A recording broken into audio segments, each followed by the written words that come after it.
Next up, 4:25 p.m. Eastern, Seattle Seahawks 6-10, 3-5 on the road, at Arizona Cardinals 11-5, 3-4 at home. We're at State Farm Stadium in Glendale, Arizona. We already had a back and forth about this game in the chat. We have Arizona opening up as 6.5-point favorites, and the total sitting at 48. From a cash flow standpoint, we have 2,597 tickets, 42% of the tickets, 76% of the cash on the Cardinals. 95% of tickets on the over, but just 68% of cash on that over. Seahawks come in off beating up the Lions at home 51-29, fifth 50-point game in franchise history and first since 2012 when Seattle beat Buffalo 50-17 here in Toronto.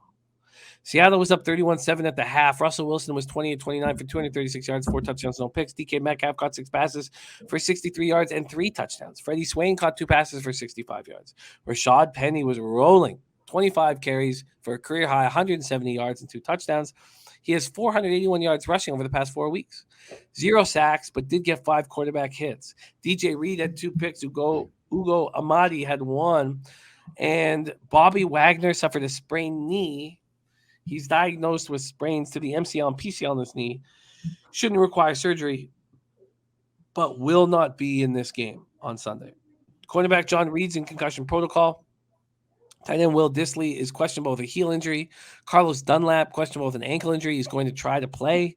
Running back Alex Collins, offensive tackle Brandon Shell were inactive, and their list is questionable this week. Their COVID list includes cornerback Bleswan Austin, guard Damian Lewis, cornerback Sidney Jones, and defensive end Alton Robinson. Arizona snapped their 3-game losing streak with a big 25-22 win at Dallas.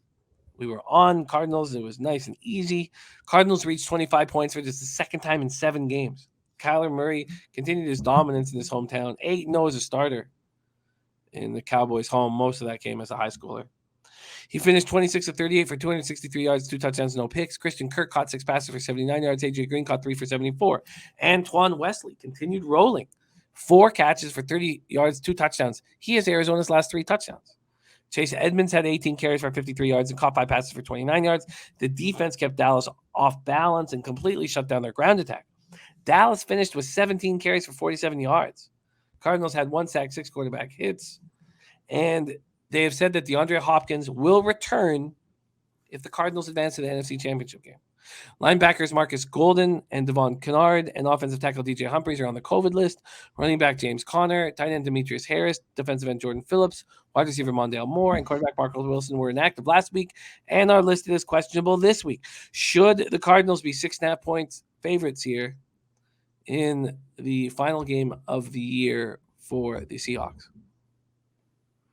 Well, just to address before we dive into this one, because the game's still up because Jose's passed out drunk or wildly betting somebody else steak dinners. But while the game is still up, Nuke, San Francisco clinches a playoff berth with a win or a tie, according to NFL.com.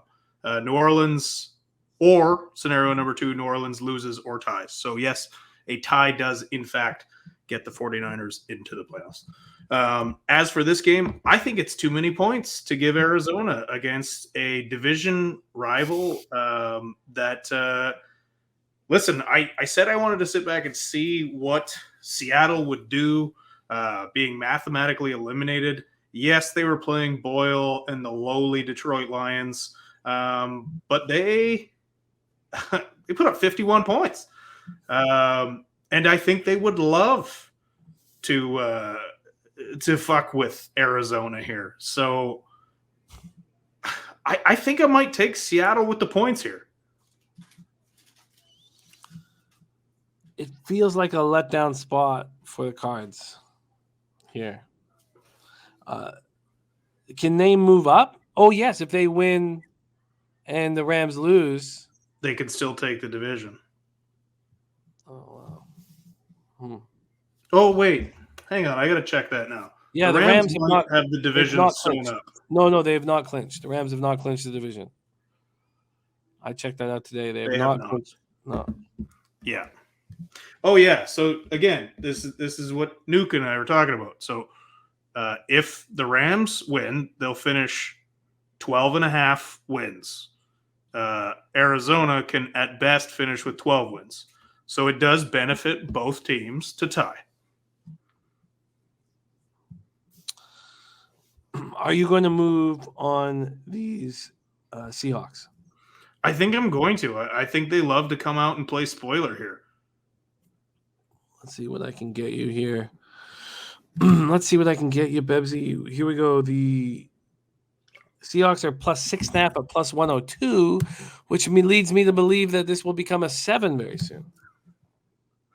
Let me see if there are any 7s. There's a 7 at Bodog. There's a 7 at Bodog at minus 115. Does that interest you? That interests me. That interests me greatly, Jimmy. Well, let's lock it in for you. Bebsie is moving. It's okay, Nuke Worker. Still love you, baby. Plus 7 at minus 115 available at Bodog. Josh Gillum says it could be Wilson's and Carroll's last game together. I believe it will be. So I believe it will be their last game together. I believe one of them will be gone. And I think it'll be old Pete Carroll will be gone. I think Seattle, but I think the organization would be crazy to move on from Russ in favor of Pete Carroll. I agree. Turnsy wants to know, quick question. What do I do? What do I need to do to get in a fight with the best? Birdie can't get all that action. If you're implying me, I popped a rib laughing at my friend the other day, so I wouldn't call myself the best. But also, I don't want to fight you. You got Bob Probert as your avatar. I can't fight you. I'm gonna die. The spirit of Probert will own me.